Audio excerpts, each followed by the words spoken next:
हम लोग बात करेंगे इलेक्ट्रोमैग्नेटिक इंडक्शन। तो इसका सेंस समझो क्या है और हम इसमें कौन कौन सी चीजें समझ सकते हैं, क्या क्या फॉर्मूले हैं, इन सबका डिस्कशन करेंगे ना। तो जब बायो सेवर्ट लॉ तुम पढ़ते हो तो तुम देखते क्या हो कि करंट फ्लो कर रही है, और करंट फ्लो से तुमने क्या निकाला, मैग्नेटिक फील्ड निकाला। बी डी बी बराबर mu naught by 4 pi ideal sine theta by R square. इसका मतलब करंट से मैग्नेटिक फील्ड प्रोड्यूस हो सकता है, सिंपल सा मतलब है ना। अब करंट क्यों प्रोड्यूस हो रहा है, क्योंकि पोटेंशियल डिफरेंस। पोटेंशियल डिफरेंस क्यों है, क्योंकि इलेक्ट्रिक फील्ड है। मतलब इलेक्ट्रिक फील्ड से पोटेंशियल डिफरेंस, पोटेंशियल डिफरेंस की वजह से करंट, और करंट की वजह से क्या जनरेट हो रहा है, मैग्नेटिक फील्ड। मतलब ओवरऑल देखा जाए तो इलेक्ट्रिक फील्ड की वजह से मैग्नेटिक फील्ड का प्रोडक्शन तुम देख रहे हो बायो सेवर्ट लॉ में। तो कुछ लोगों का ऐसा मानना था, कुछ लोगों का ओर्स्टेड का ऐसा मानना था कि इसका रिवर्स इंपैक्ट भी देखने को मिलना चाहिए। मतलब हम देखें कि मैग्नेटिक फील्ड से इलेक्ट्रिक फील्ड या पोटेंशियल डिफरेंस या करंट, इन सब का प्रोड्यूस होना। तो इलेक्ट्रोमैग्नेटिक इंडक्शन बेसिकली इसी का नाम है। मैग्नेटिक फील्ड से हम किस तरह से इलेक्ट्रिक फील्ड, पोटेंशियल और करंट जनरेट कर सकते हैं, इसका नाम क्या है। हाँ ठीक है, तो इसमें हम क्या डिस्कस करते हैं। ठीक है, प्रोडक्शन ऑफ इलेक्ट्रिक फील्ड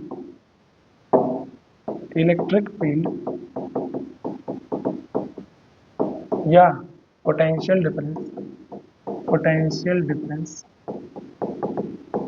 या करंट, है ना। इलेक्ट्रिक फील्ड, पोटेंशियल डिफरेंस या करंट का प्रोड्यूस होना ड्यू टू मैग्नेटिक फील्ड, इसी को कहा गया है क्या। हाँ, इसी को कहा गया ईएमआई, इलेक्ट्रोमैग्नेटिक इंडक्शन। बस समझना कि बायो सेवर्ट लॉ भी इलेक्ट्रोमैग्नेटिक इंडक्शन ही है। वहां पर इलेक्ट्रिक फील्ड से मैग्नेटिक फील्ड जनरेट कर रहा है, यहाँ पर मैग्नेटिक फील्ड से फील्ड जनरेट हो रहा है। ठीक है, तो अब इसमें सबसे पहली चीज क्या देखते हैं। सबसे पहली चीज आपको देखना पड़ेगा फ्लक्स। ऑलरेडी हम जान चुके हैं फ्लक्स क्या होता है, लेकिन यहाँ पर फिर से देख लेते हैं कि what is magnetic flux. Overall देखा जाए तो हम किसकी बात कर रहे हैं, मैग्नेटिक फ्लक्स की। तो मैग्नेटिक फ्लक्स क्या होता है बताओ।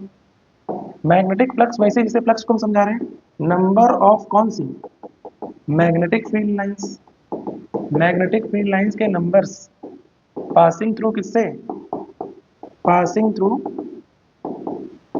परपेंडिकुलर एरिया, है ना। परपेंडिकुलर एरिया, उसे आप क्या कहते हैं, मैग्नेटिक फ्लक्स। अब वहां इलेक्ट्रिक फ्लक्स का फॉर्मूला था ई ए कॉस थीटा, यहाँ मैग्नेटिक फ्लक्स का उसी तरह से फॉर्मूला लिखोगे बी ए कॉस थीटा। तो फाइव बराबर तुम क्या लिखोगे, बी ए कॉस थीटा। अच्छा, यहाँ पर एक बात ऐसे हम समझ सकते हैं कि हमारे पास एक मान लीजिए क्रॉस सेक्शन एरिया है, जहाँ पर एरिया वेक्टर इसका ये है।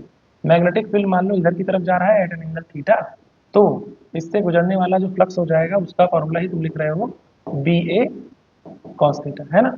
अगर एन टर्न कॉइल हो और एन टर्न लूप या कॉइल, तो उस सिचुएशन में फाई की वैल्यू क्या हो जाएगी, N B A cos theta. इसमें एक और लॉजिक बैठा सकते हैं हम लोग, कह सकते हैं कि अगर angle between magnetic field and area दिया हो, एरिया वेक्टर नहीं एरिया, ठीक है, तो याद रखिएगा क्या दिया हो, इफ अल्फा एंगल बिटवीन क्या, मैग्नेटिक फील्ड एंड, हाँ मैग्नेटिक फील्ड एंड एरिया, तो उस सिचुएशन में क्या हो जाएगा, उस सिचुएशन में हो जाएगा फाई की value N B A cos theta, निकालोगे तो उसे लिखोगे तुम 90 माइनस अल्फा, क्योंकि अल्फा वाला जो एंगल है टेक्निकली वो ये वाला है, ये ये एरिया है, तो एरिया से मैग्नेटिक फील्ड कितना एंगल बना रहा है, अल्फा। ठीक है, तो एरिया से अगर अल्फा एंगल बनाता है तो 90 माइनस अल्फा करोगे, साइन मत लिखना कंफ्यूजन हो जाता है, क्योंकि एन बी ए साइन अल्फा हो जाता है तो लगता है कि क्रॉस प्रोडक्ट हो जाएगा, लेकिन ऐसा नहीं है। ठीक है, अगर हम इसकी बात करें कि हमारे पास फ्लक्स की ओवरऑल वैल्यू क्या आएगी, तो हम लिखेंगे phi equals to B dot A, है ना। फाई का वैल्यू क्या लिख सकते हो, B dot A, vector form इसका लिख सकते हैं। अगर एन नंबर ऑफ टर्न्स है तो एन लिख सकते हैं, कोई दिक्कत नहीं है। इसके यूनिट की बात करें तो फ्लक्स का यूनिट वेबर है। यहाँ पर याद रखिएगा डिफरेंट फ्रॉम इलेक्ट्रिक फ्लक्स, इसकी यूनिट क्या है, इलेक्ट्रिक फ्लक्स से बिल्कुल अलग है। ऐसा नहीं इलेक्ट्रिक फ्लक्स और मैग्नेटिक फ्लक्स का यूनिट सेम, डायमेंशन सेम नहीं होता। इलेक्ट्रिक फ्लक्स का डायमेंशन अलग होता है, मैग्नेटिक फ्लक्स का डायमेंशन अलग होता है। यहाँ बी डॉट ए, बी देखा जाए तो टेस्ला और एरिया का मीटर स्क्वायर, तो इसकी यूनिट वेबर जिसे लिख रहे हो तुम, ऐसा यूनिट वो भी हो सकती है, टेस्ला इंटू मीटर स्क्वायर। इसके डायमेंशन की बात करो तो डायमेंशन भी लिख पाओगे तुम, डायमेंशन कैसे लिखोगे बताओ, मैग्नेटिक फील्ड का डायमेंशन, मैग्नेटिक फील्ड का डायमेंशन पता है क्या होता है, नहीं, एल लिमिट है। M T to the power -2 A to the power -1 I L B. F बराबर क्या लिखोगे, आई एल बी, तो बी बराबर एफ बराबर आई एल हो जाएगा। ठीक है, एल से एल खत्म हो गया, तो M T to the power -2 A to the power -1 और मीटर स्क्वायर को लिख दोगे एल स्क्वायर। तो फाइनल फॉर्मूला हुआ M L square T -2 A -1। ये डायमेंशन है किसका, मैग्नेटिक फ्लक्स का। इलेक्ट्रिक फ्लक्स में इलेक्ट्रिक फील्ड इंटू एरिया करो। ठीक है, तो वेबर वहां नहीं होता। तो इस तरह से समझना, फ्लक्स की एक यूनिट हो गई हमारी क्या, वेबर। एसआई यूनिट यहाँ पर सीजीएस यूनिट यहाँ मैक्सवेल होती है। तो एक वेबर बराबर 10⁸ मैक्सवेल। ठीक है, याद रखो, यहाँ पर नोट डाल लो। क्या हो जाएगा, एक वेबर बराबर 10⁸ मैक्सवेल। एक ये भी यूनिट है ना। तो इस तरह से हमें क्या मिल गया, यूनिट मिल गई फ्लक्स की ना। फ्लक्स हमें पता चल गया, flux value NBA cos theta, या क्या क्या फॉर्मूला लगाया जा सकता है, इस पर चर्चा होगी। अच्छा, यहाँ पर जो थीटा है वो किसके किसके बीच में एंगल, अगर हम इसको डिसाइड करना चाहें तो थीटा है angle between area vector and magnetic field. अच्छा, यहाँ एरिया वेक्टर में बड़ी दिक्कत है। कभी टाउ बराबर N I A B sine दिखाता है, वहां पर भी एरिया वेक्टर है, यहाँ पर भी एरिया वेक्टर है। तो याद रखिएगा, वहाँ एरिया एलिमेंट है, यहाँ एरिया वेक्टर है। एरिया वेक्टर को आप कैसे चुनोगे, परपेंडिकुलर टू सरफेस एरिया, जो मनो उस डायरेक्शन में तुम चुन सकते हो। एरिया वेक्टर की डायरेक्शन यहाँ पर क्या होगी, परपेंडिकुलर टू सरफेस। करंट से इसका कोई लेना देना नहीं, क्योंकि यहाँ लूप में करंट नहीं है, यहाँ एरिया सेगमेंट है। जब करंट कैरिंग क्वाइल होता है तो फिर वहां पर एरिया एलिमेंट आपको लेना पड़ेगा, और फिर डिसाइड करना पड़ेगा कि एरिया की डायरेक्शन क्या लोगे। क्लॉकवाइज करंट है तो अलग डायरेक्शन, एंटी क्लॉकवाइज करंट है तो अलग डायरेक्शन। यहाँ पर एक एरिया सेगमेंट लिया गया है, कहा गया है उससे कितनी फील्ड लाइंस गुजर रही है। तो यहाँ पर एरिया वेक्टर हम लेंगे, जो सरफेस से क्या लिया जाएगा, बस परपेंडिकुलर। तुम्हारी इच्छा है किधर परपेंडिकुलर लेते हो। ठीक है, बात समझ में आ गई। ठीक है, अब अगर देखा जाए तो मैग्नेटिक फ्लक्स की अलग अलग वैल्यूज नॉर्मली पूछी जाती है। जैसे कहा जाएगा कि अगर ये हमारा एरिया है तो एरिया वेक्टर मान लेते हैं, इधर की तरफ हमने ले लिया, मैग्नेटिक फील्ड इसी डायरेक्शन में है ना। तो मैग्नेटिक फील्ड क्या है बताइए, magnetic field is perpendicular to area, है ना। तो इसका अल्फा जो है वो क्या हो जाएगा, 90 डिग्री, और थीटा क्या हो जाएगा, 0 डिग्री, और फाई की वैल्यू क्या हो जाएगी, मैक्सिमम, जो कि होगी बी ए, या एन बी ए लिख लीजिए, N number of turns coil है। दूसरा केस क्या हो सकता है, मान लो हमारा एरिया इधर की तरफ है। अब देखो, ये एरिया वेक्टर की डायरेक्शन हो गई, यहाँ मैग्नेटिक फील्ड इस तरफ मौजूद है।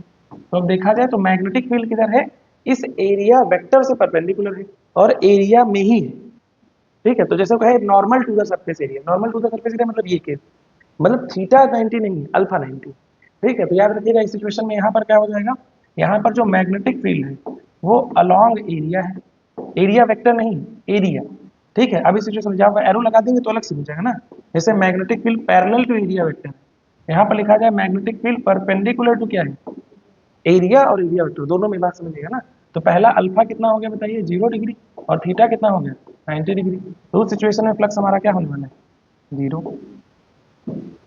बात समझ में गई। तो फ्लक्स की ये दो सिचुएशन, बाकी एंगल जब भी होगा ले लेंगे सोल्यूशन बनाने। ठीक, फ्लक्स की बात समझ में आई।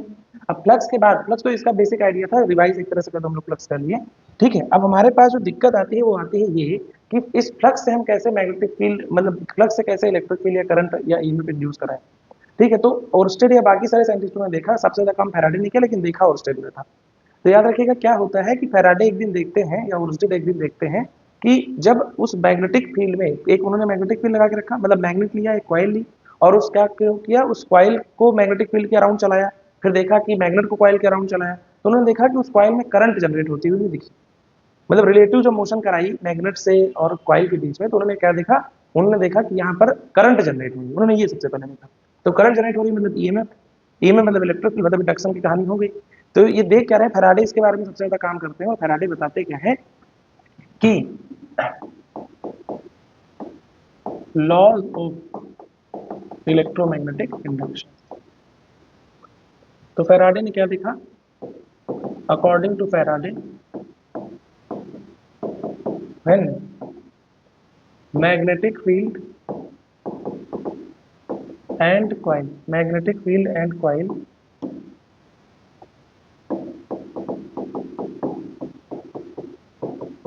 चेंज दियर या moves relatively, moves relatively, there is production of EMF and current in coil. अब देखिए मैग्नेटिक फील्ड को कैसे मूव कराओगे, मैग्नेटिक फील्ड का सोर्स मूव कराओ। तो उन्होंने देखा कि अगर हम कभी ऐसा करते हैं कि एक मैग्नेट ले लेते हैं, नॉर्थ साउथ कॉइल रख देते हैं और इसके चारों तरफ इसे चलाते हैं, चाहे इसे चलाएं चाहे इन दोनों को चलाएं, रिलेटिवली अगर हम इन दोनों को मूव करते हैं तो उस सिचुएशन में इन्हें दिखा कि यहाँ पर ईएमएफ या करंट जनरेट होती है। इसके आधार पर उन्होंने कुछ नियम दिए। अच्छा, मोशन की वजह से केवल जनरेट हो रहा है, तो उन्होंने करंट को वेरी कराया, मतलब करंट कैरिंग कंडक्टर रख के देखा, तो उससे भी यही काम हो रहा है कि अगर जब भी मैग्नेटिक फील्ड बदल रहा है, करंट बदल रही है, तो यहाँ पर क्या जनरेट हो रहा है, स्टैटिक होने पर भी क्या जनरेट हो जा रहा है, ईएमएफ जनरेट हो रहा है। दूसरा इन्होंने क्या देखा, दूसरा इन्होंने देखा कि when static position of source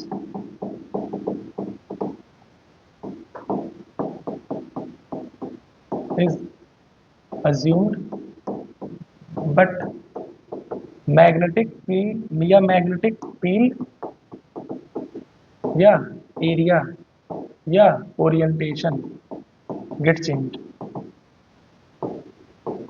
तो भी इन्होंने देखा then also same impacts are observed है। इन्हें क्या दिखे, इन्हें वही इम्पैक्ट देखने को मिले जो पहले केस में देखने को मिल रहे थे, मतलब कोई मूव नहीं कराया गया, बस मैग्नेटिक फील्ड एरिया या ओरिएंटेशन इन तीनों में बदलाव किया गया, तो भी इनको सेम इम्पैक्ट देखने को मिल रहे थे।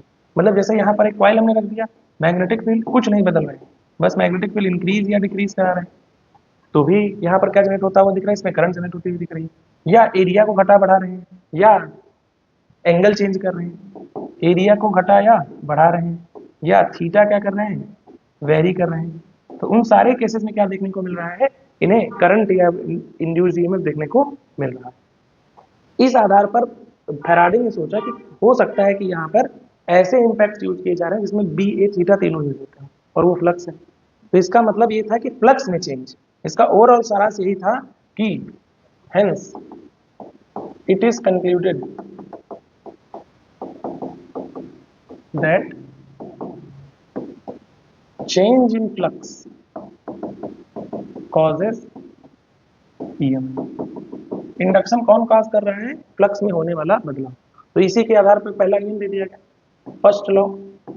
फर्स्ट लॉ कह रहा था कि rate of change of flux, क्या कह रहा था, rate of change in flux is equal to EMF induced in coil, EMF induced in coil. पहला नियम ये था कि जो ईएमएफ होगा डायरेक्टली प्रोपोर्शनल टू होगा माइनस डी फाई बाई, कितनी तेजी से तुम फ्लक्स बदल रहे हो इस बात पर निर्भर करेगा कि कितना फ्लक्स, कितना ईएमएफ उसमें जनरेट हुआ है।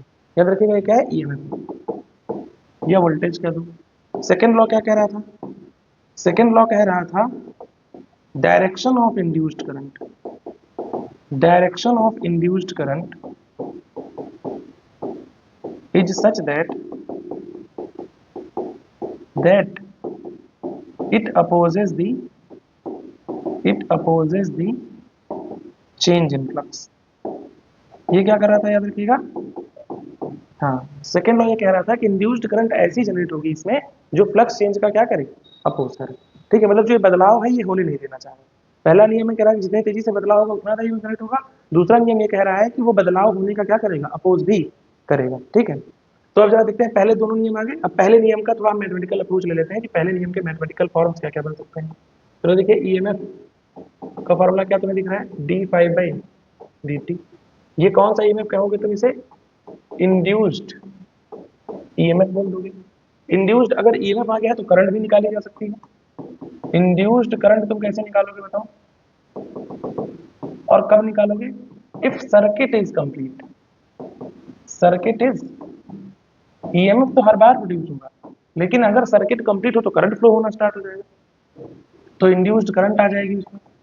इंड्यूस्ड करंट की वैल्यू क्या होगी, I is equals to minus, या I is equals to V by R, या EMF by resistance of that coil. Solve करेंगे तो minus D five by D T और 1 बाई आर, इंड्यूस्ड करंट आ गई।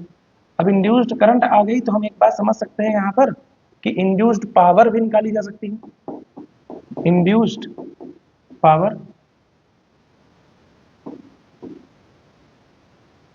इंड्यूस्ड पावर, इंड्यूस्ड पावर क्या होगी बताओ मुझे, वोल्टेज इंटू करंट।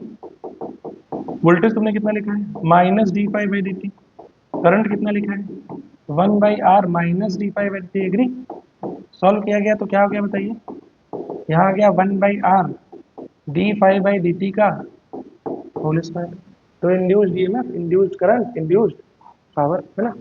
अब जरा देखो यहाँ पर क्या आएगा, इंड्यूस्ड पावर के बाद तुम्हारे सामने बात आ जाएगी इंड्यूस्ड चार्ज और इंड्यूस्ड इलेक्ट्रिक फील्ड की।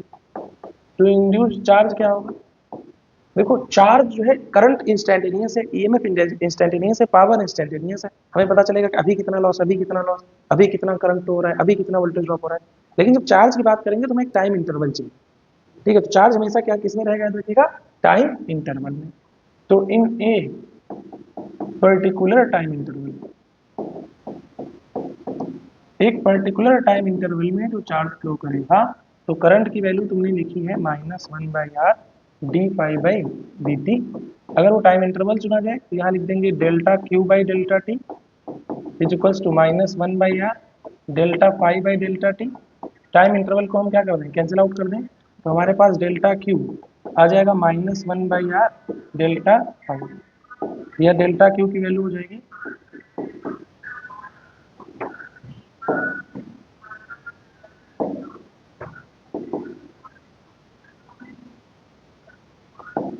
तो डेल्टा क्यू की वैल्यू क्या आ जाएगी, five initial minus five final by R ना।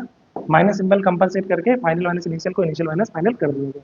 अच्छा, इंड्यूस चार्ज टाइम पे डिपेंडेंट नहीं है, जितना तुम फ्लक्स चेंज करोगे उसको रेजिस्टेंस से डिवाइड कर दो तो तुम्हें इंड्यूस चार्ज मिल जाएगा। अब चाहे तुम वो चेंज धीरे धीरे करो चाहे तेजी से करो, जैसे तेजी से करने से induced current, induced EMF, induced power बदल जाएगी, लेकिन चार्ज पर कोई इंपैक्ट नहीं पड़ेगा। जो बदलाव हो रहा है वो इंपॉर्टेंट है चार्ज के लिए। तो independent from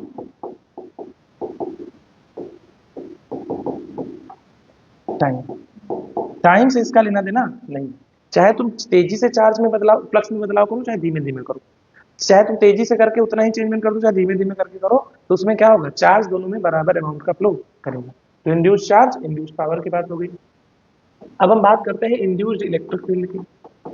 induced electric field, तो हम एक चीज पढ़ चुके हैं इलेक्ट्रोस्टैटिक्स में ऑलरेडी, कि जो हमारा पोटेंशियल डिफरेंस होता है V, V is equals to, या डेल्टा V याद करो, delta V is equals to लिखा था तुमने E डॉट dl, याद है।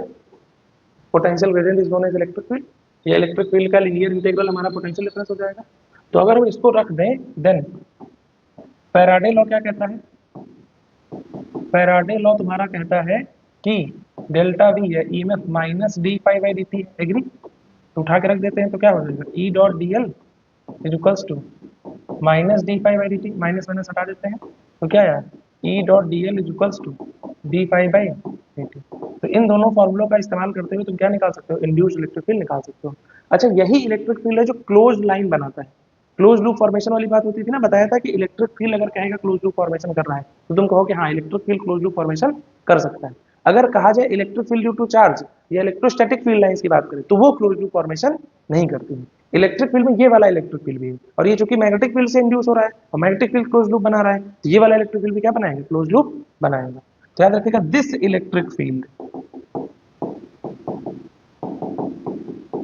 फॉर्म्स क्या, क्लोज लूप, है ना। यही वाला इलेक्ट्रिक फील्ड क्या बनाता है, क्लोज लूप फॉर्म करता है।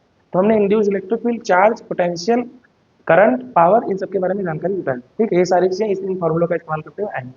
अब तुमसे पूछा जा सकता है कि जो इंड्यूस्ड ईएमएफ है उसमें फ्लक्स में कुछ बदलाव किया जा सकता है। तो बदलाव सारे फॉर्मूलों में होगा, लेकिन हम केवल इंड्यूस्ड ईएमएफ में देखेंगे, जहां जहां पर बदलाव की जरूरत होगी लगा देंगे। तो इंड्यूस्ड ईएमएफ वाले फॉर्मूले को अगर तुम गौर से देखो तो क्या बनना है, डिफरेंट फॉर्म्स ऑफ फॉर्मूला,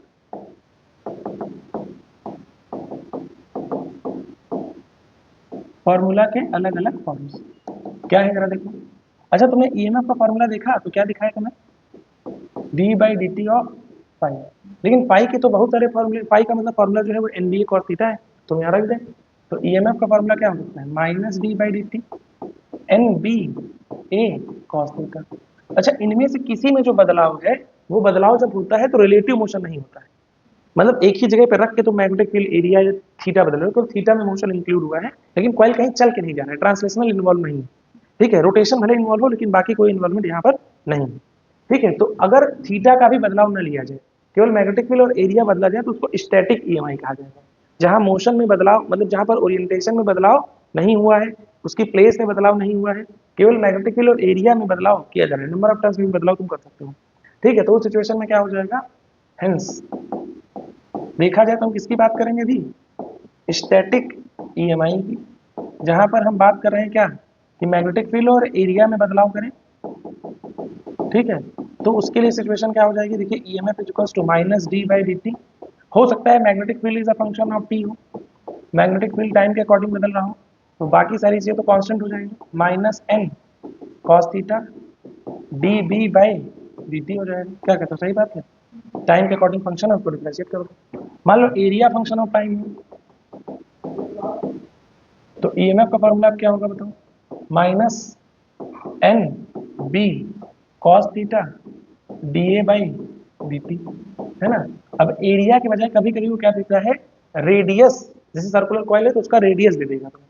ठीक है, याद रखिएगा, if circular coil is assumed, circular coil का क्या किया गया हो, जंक्शन लिया गया हो, और radius function of time, radius क्या हो, फंक्शन ऑफ टाइम, तो D A by D T को जब तुम लिखने जाओगे तो लिखोगे देखो pi R square D by D T, और इसको सिंप्लीफाई करके तुम लिख दोगे 2 pi R D R by D T. Agree, तो D A by D T को रिप्लेस किया जा सकता है किससे, 2 pi R D R by, और तुम्हारा ईएमएफ का फॉर्मूला क्या हो गया बताओ जरा, ईएमएफ का फॉर्मूला हुआ minus N B cos theta और साथ में 2 pi R D R by D T. तो इस तरह से तुम्हारा क्या आ जाएगा, ईएमएफ आ जाएगा। हो सकता है मैग्नेटिक फील्ड एरिया सब बदल रहे हो, तो फिर वहाँ प्रोडक्ट रूल लग जाएगा क्योंकि दोनों मल्टीप्लाइड है। तो उस सिचुएशन में क्या हो जाएगा, याद रखियो, if b is a function of t also a is a function of t, दोनों वेरिएबल मल्टी वेरिएबल केस हो गया, तो ईएमएफ का फॉर्मूला क्या हुआ बताओ, माइनस एन कॉस थीटा बाहर है, D by D T B into A हो गया, सिंप्लीफाई कर लो, माइनस एन कॉस थीटा बाहर, बी को बाहर लो D A by D T करो, फिर ए को बाहर लो D B by D T करो। इस तरह से तुम क्या निकाल सकते हो, ईएमएफ का वैल्यू कैलकुलेट कर सकते हो, है कि नहीं। तो ये सारी चीजें जब है जब मैग्नेटिक फील्ड और बस एरिया में बदलाव किया जाए। एक थीटा वाला रोटेशन भी यहीं पर देख लो, ठीक है, अगर ओरिएंटेशन बदल रहा हो, if orientation is changing, if orientation is variable, है ना, ओरिएंटेशन मतलब जिसका जैसे उसको अरेंज किया गया है उसी में आप बदलाव करें, मतलब थीटा को फंक्शन ऑफ टी बता दें, ऐसा होता है तो आपको याद होगा D theta by D T को हम ओमेगा कह देते हैं, एंगुलर स्पीड, है ना। तो अगर ऐसा हो तो ईएमएफ का फॉर्मूला तुम क्या लिखने वाले हो बताओ, minus N B A D by D T of क्या, कॉस थीटा, कॉस थीटा को डिफरेंशिएट करोगे तो क्या बनाओगे, साइन थीटा, लेकिन थीटा यहाँ टी है यहाँ थीटा है तो डिफरेंशिएशन एक बार और करना होगा, पार्शियल रूल लगाना पड़ेगा, D theta by D T ये क्या हो गया, ओमेगा। अच्छा, कॉस थीटा का डिफरेंशिएशन माइनस साइन थीटा होता है, माइनस माइनस प्लस हो गया, यहाँ देखो एन बी ए और ये जो तुम्हारा D theta by D T है उसको हमने क्या कर दिया, उसको हमने ओमेगा बना दिया, तो एन बी ए ओमेगा और ये बन जाएगा क्या, साइन थीटा। तो ईएमएफ का इस तरह से फॉर्मूला तो निकाल सकते हो। अब इसमें भी कहा जाए कि अगर ओमेगा कांस्टेंट है, ओमेगा क्या है याद रखो, कांस्टेंट, मतलब कांस्टेंट एंगुलर स्पीड से घूम रहा है, तो थीटा की वैल्यू फिर ओमेगा टी हो जाएगी, और फिर यहीं से तुम्हारा ईएमएफ आ गया एन बी ए ओमेगा साइन ओमेगा टी। अब देखो ये ऐसा वोल्टेज है जो साइन के अकॉर्डिंग बदल रहा है, मतलब अल्टरनेटिंग ईएमएफ की बात आ गई, यहीं से स्टार्ट हो जाती है एसी का कॉन्सेप्ट, मतलब यहीं से लिया जाएगा अल्टरनेटिंग ईएमएफ। अच्छा, ये वाली चीज जो है वो पीक वैल्यू हो सकती है, उसकी अधिकतम वैल्यू हो सकती है, तो इसको ई नॉट लिख देंगे, साइन ओमेगा टी लिख देंगे, यहाँ पर ई नॉट को हम क्या कहेंगे, पीक वैल्यू, क्या कहेंगे, या मैक्सिमम वैल्यू। भाई ईएमएफ की अधिकतम वैल्यू क्या हो सकती है, साइन ओमेगा टी की वैल्यू 1, तो जो बचा वैल्यू है भाई हमारी पीक वैल्यू या पीक ईएमएफ माना जाएगा या मैक्सिमम वैल्यू माना जाएगा। तो इस तरह से तुम्हें क्या मिल जाएगा, ई नॉट साइन ओमेगा टी, इसके नीचे अल्टरनेटिंग ईएमएफ तो लिख ही लिया है। सिमिलरली करंट हो जाएगी, इसी के करस्पॉन्डिंग हर चीज के लिए तुम करंट सब निकाल सकते हो ना। करंट की वैल्यू क्या हो जाएगी बताओ, E nought by R sine omega T, और सॉल्व करें तो ये I nought sine omega T है ना। तो alternating EMF alternating current, alternating को क्योंकि साइन का फंक्शन अल्टरनेटिवली प्लस माइनस होता है, +1 -1 +1 -1, that's why it is known as alternating EMF और अल्टरनेटिंग करंट। क्लियर कर पा रहे हो चीजें, यहाँ तक पूरी कॉन्सेप्ट समझ में आ गया, ईएमएफ क्या है, फ्लक्स क्या है, थीटा क्या है, ठीक है, क्या क्या क्यों इंडक्शन हो रहा है, क्या ईएमआई इलेक्ट्रोमैग्नेटिक इंडक्शन क्या है, ये सारी चीजें यहाँ पर हम क्या कर लेते हैं, डिस्कस कर चुके हैं। अब यहाँ पर जो अगली चर्चा आती है हमारे पास वो इस बात का डिस्कशन करती है कि क्या ईएमएफ इसी सब तरीके से इंड्यूस कर सकते हैं, मतलब वोल्टेज वोल्टेज को बदल कर सकते हैं, फ्लक्स को बदल के कर सकते हैं, या कोई और तरीका भी है जिससे हम क्या कर सकते हैं, ईएमएफ इंड्यूस कर सकते हैं। तो मैंने बताया था रिलेटिव मोशन की वजह से क्या हो सकता है, ईएमएफ इंड्यूस हो सकता है। तो रिलेटिव मोशन का मतलब हो गया कि वो डायनामिक ईएमआई की बात कर रहा है, ठीक है। स्टैटिक ईएमआई जिसमें मैग्नेटिक फील्ड एरिया बदले, थीटा वाला भी डायनामिक ईएमआई भी है, लेकिन हम उसको यहीं पर डिस्कस कर लिए। लेकिन जो अगला वाला हिस्सा है जिसमें वो कह रहे हैं क्या हम बदल दें, उसमें हम बदलें वेलोसिटी, पार्टिकल को चलाने में। अगर पार्टिकल को तुम चलाते हो तो भी ईएमएफ इंड्यूस हो सकता है, ठीक है। तो उसकी बात करें।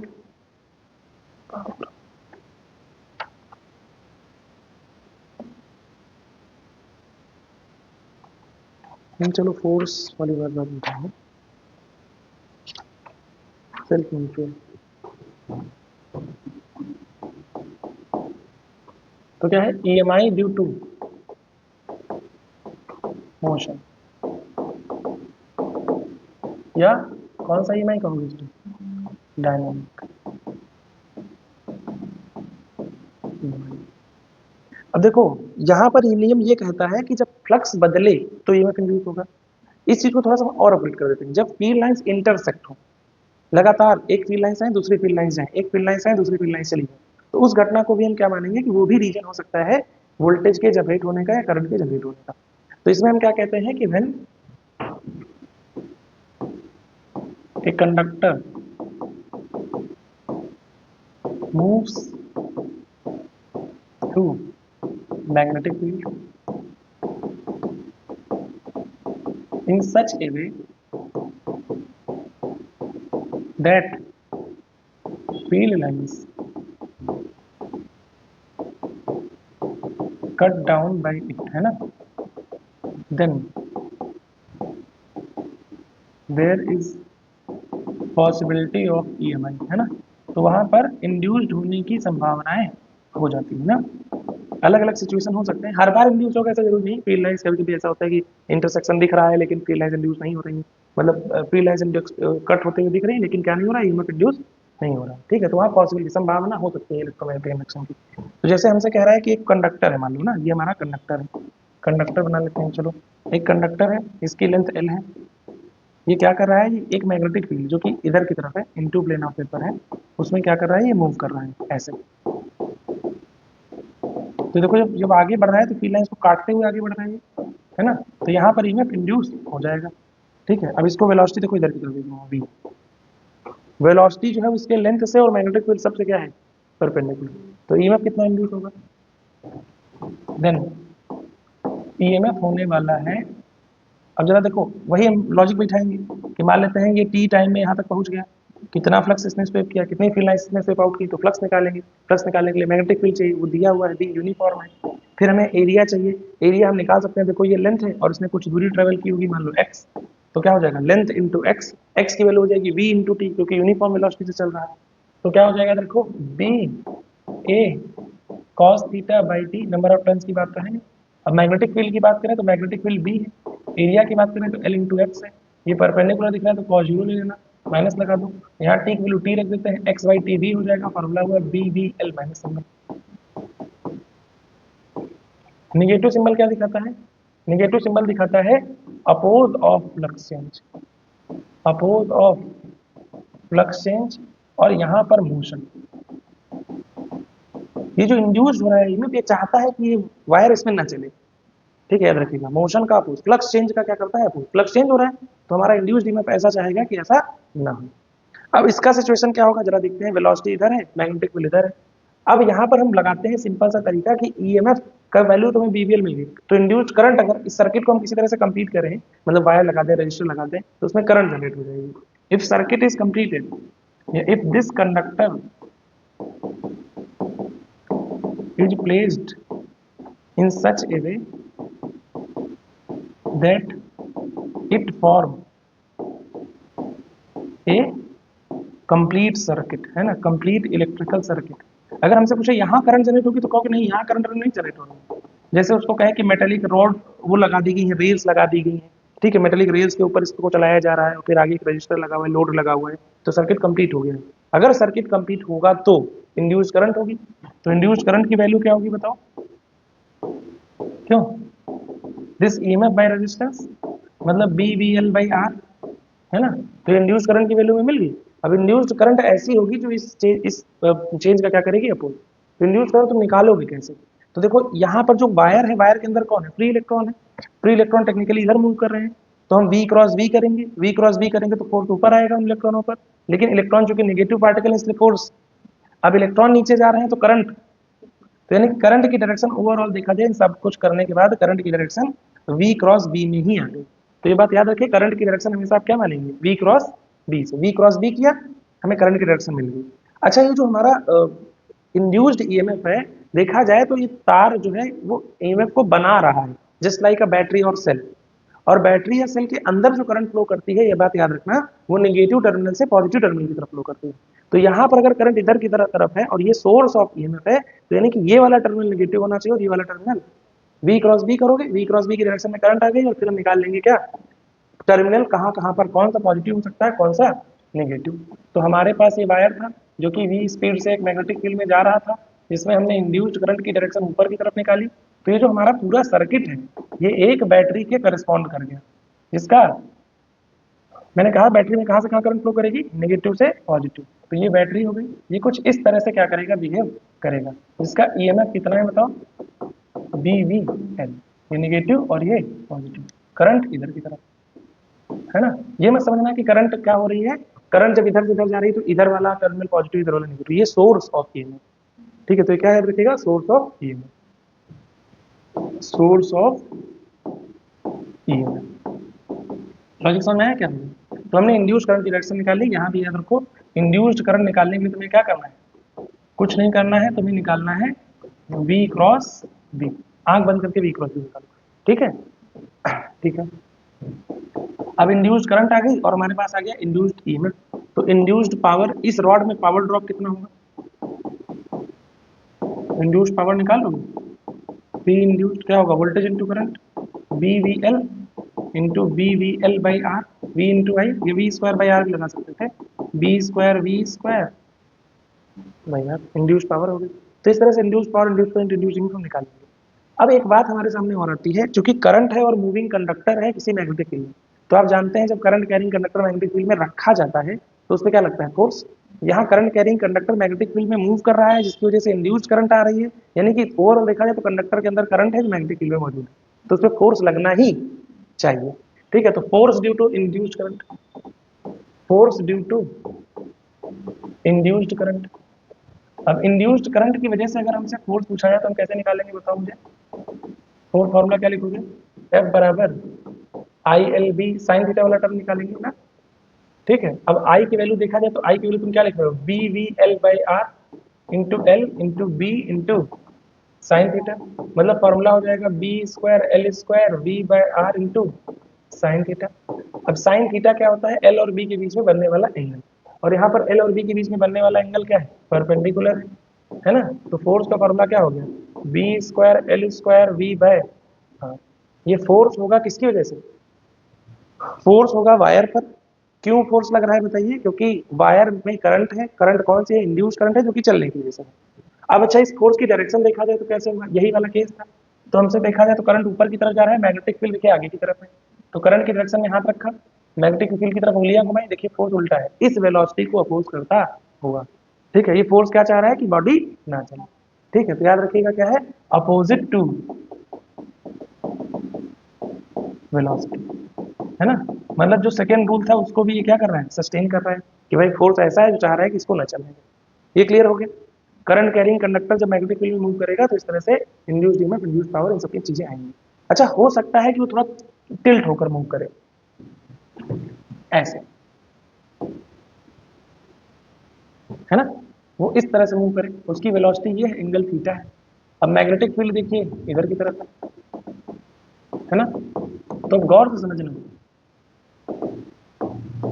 जब वायर ऐसे था, सीधा था, तो वो कुछ अलग फील्ड लाइंस कट कर रहा था। देखो अभी देखो, ये मार्कर यहाँ से यहाँ तक कट कर रहा है, अगर मैं इसको टिल्ट कर देंगे तो देखिए कुछ कम फील्ड लाइंस कट करेगा।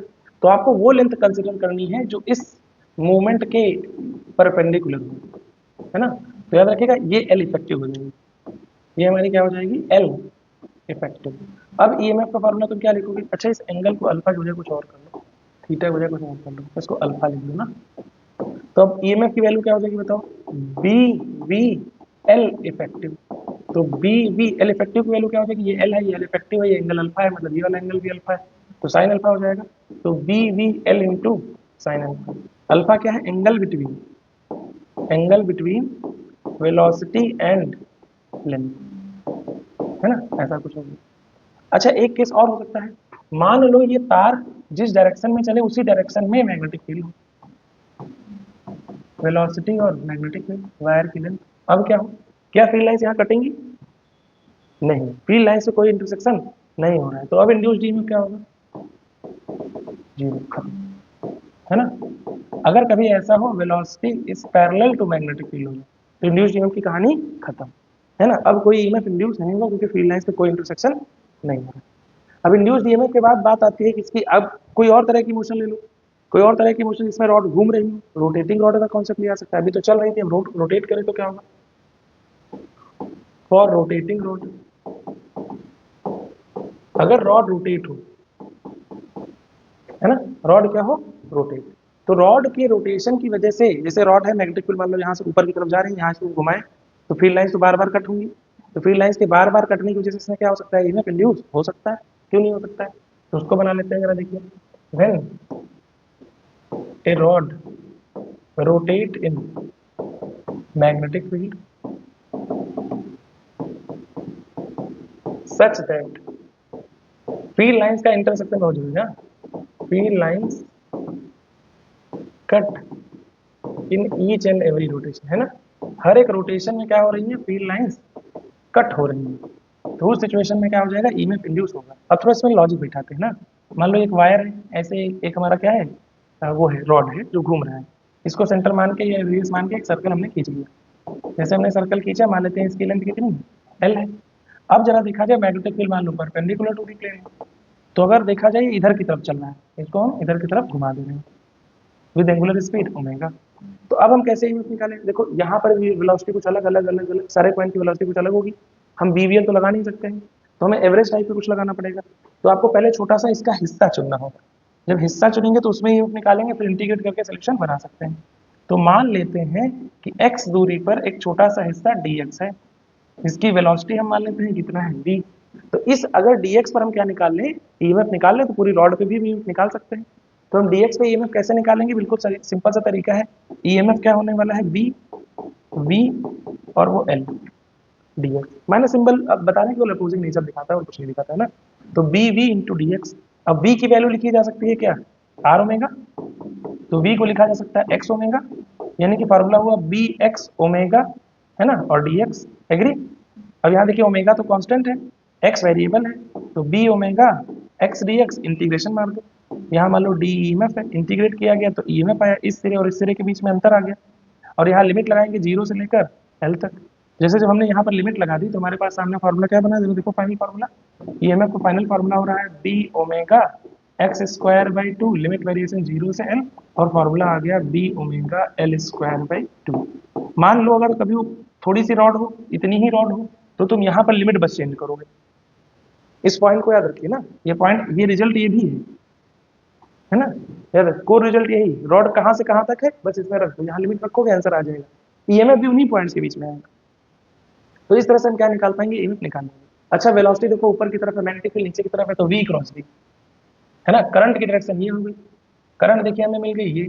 अब करंट ये हो गई तो बताओ कौन सा पॉजिटिव टर्मिनल है और कौन सा नेगेटिव, ये वाला टर्मिनल क्या है, नेगेटिव, ये वाला टर्मिनल क्या है, मतलब सेंटर हमेशा हाई पोटेंशियल पर है इस केस में, और जो पेरीमीटर है या एंड पॉइंट है वो क्या है, लो पोटेंशियल पर है ना, क्योंकि करंट किधर से किधर चलेगी बैटरी के अंदर, नेगेटिव से पॉजिटिव। तो इस तरह से इंड्यूस्ड ईएमएफ आ गया, डिवाइड बाय रेजिस्टेंस करोगे, सर्किट पे करंट सप्लाई के लिए जगह बना दी गई, तो इंड्यूस्ड करंट आ जाएगी। बस समझ में आगे कैसे करना है, रोटेटिंग रॉड। अच्छा बहुत सारी रॉड डाल दें तो क्या होगा,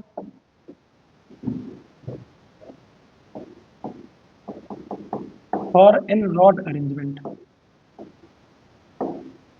या व्हील जोड़ सकते हैं एन स्पाइक्स के साथ ना, एक कोई साइकिल का पहिया जिसमें एन तीलियां लगी हुई है, तो ये भी वही अरेंजमेंट हो जाएगा, है ना। तो अगर रॉड इस तरह से हमने अरेंजमेंट ले लिया है, यहाँ यहाँ यहाँ यहाँ यहाँ, इस तरह से बहुत सारी रॉड्स लगी हुई है ना, बहुत सारी रॉड लगने के बाद क्या हो जाएगा, इन सारे पॉइंट्स पर हम क्या बना लेंगे, ईएमएफ की बात करेंगे। तो चाहे तुम जो पॉइंट चुन लो, मतलब जो भी रॉड चुन लो, सब पे ईएमएफ क्या है, सेम। मतलब ये वाला सिरा सब सेम ईएमएफ पर है और ये वाला पॉइंट सेम ईएमएफ पर है। तो यहाँ पर क्या हो जाएगा, याद रखिएगा, ईएमएफ की वैल्यू वही रहेगी जो पहले थी, 1/2 बी ओमेगा एल स्क्वायर, है ना, independent from number of spikes,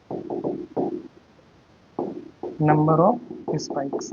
मान लो इसको तुम ऐसा भी समझ सकते हो कि बहुत सारे सेल पैरेलल लगा दिए गए, और पैरेलल जब लगाते हैं तो ईएमएफ में कोई बदलाव नहीं होता है in case of identical cell. तो यहाँ सारी रॉड आइडेंटिकल है, उनको लगा दिया गया है, तो ईएमएफ वही रह जाएगा, नंबर ऑफ स्पाइक्स है वो इंडिपेंडेंट हुआ।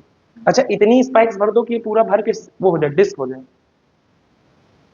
बहुत सारी तीली भर दी है तो ये क्या बन गया, डिस्क बन गया। तो डिस्क बन गया तो डिस्क का ईएमएफ भी यही हो जाएगा, बी ओमेगा आर स्क्वायर। आधी डिस्क हो फिर वही सेम फॉर्मूला बी, क्योंकि independent from number of spikes है। याद रखना यहाँ पर magnetic field into plane of paper ले रहे हैं, उसे इस तरह से घुमा रहे हैं ना। अब जरा देखिएगा फिर क्या हो जाएगा, डिस्क, डिस्क को ले लिया ना, मेटेलिक डिस्क है, रेडियस आर है, इसको घुमा दिए हैं ओमेगा एंगुलर वेलोसिटी से, magnetic field into plane of paper है, आधी डिस्क है, सेम रिजल्ट देगा, है ना। घुमाया गया है ओमेगा से, magnetic field into plane of paper है, सब में क्वार्टर डिस्क ले लो, तो जो मन हो वो डिस्क ले लो, डिस्क का कितना भी फ्रेम ले लो उससे फर्क नहीं पड़ेगा। इसको घुमा दिया गया omega, magnetic field into plane of paper. तो इन सारे केसेस में ईएमएफ क्या हो जाएगा, 1/2 बी ओमेगा आर स्क्वायर ना, एल की जगह आर हो देते हैं, आर हो जाएगा रेडियस ऑफ डिस्क। लॉजिक समझ में आया। अच्छा, एक भी स्पाइक्स ना लीजिए, नंबर ऑफ स्पाइक्स इंडिपेंडेंट है, एक भी तीली ना लीजिए, नहीं, अब नहीं होगा। अब फ्री लाइन को काटने वाला कोई मौजूद नहीं है ना, भले ही नंबर ऑफ स्पाइक से इंडिपेंडेंट हो, लेकिन अगर तुमने कोई भी स्पाइक नहीं लिया, ओमेगा से इसको घुमा रहे हो ना मैग्नेटिक फील्ड, तो अब फ्री लाइंस कट नहीं रही। अब इस केस में ईएमएफ क्या हो जाने वाला है, जीरो। याद रखना, ये सबसे इंपॉर्टेंट पॉइंट है ना, इसको याद रखना कि भले नंबर ऑफ स्पाइक से क्या हो, इंडिपेंडेंट हो, लेकिन कोई भी स्पाइक नहीं हो, है ना, नो स्पाइक, तो ऐसा नहीं कि फिर भी उतना ही होगा ना। ये पॉइंट समझ लिया तो तुरंत इसमें लॉजिक बिठा देंगे, जैसे हम लोग ना कि स्पाइक से लेना देना ही नहीं तो खत्म ना, लेकिन ऐसा नहीं, कम से कम एक स्पाइक होना चाहिए, एक तीली तो होना ही चाहिए जो फ्री लाइंस को काटे। बात समझ में आ गई। रोटेटिंग ईएमएफ की बात समझ में आ गई, मतलब रोटेटिंग कॉइल हो तो ईएमएफ क्या जनरेट होगा, ठीक है, मूविंग कॉइल हो तो कैसे, मतलब मूविंग रॉड हो या मूविंग कॉइल हो या मूविंग, ये सारी चीजें हो तो ईएमएफ कैसे जनरेट होगा।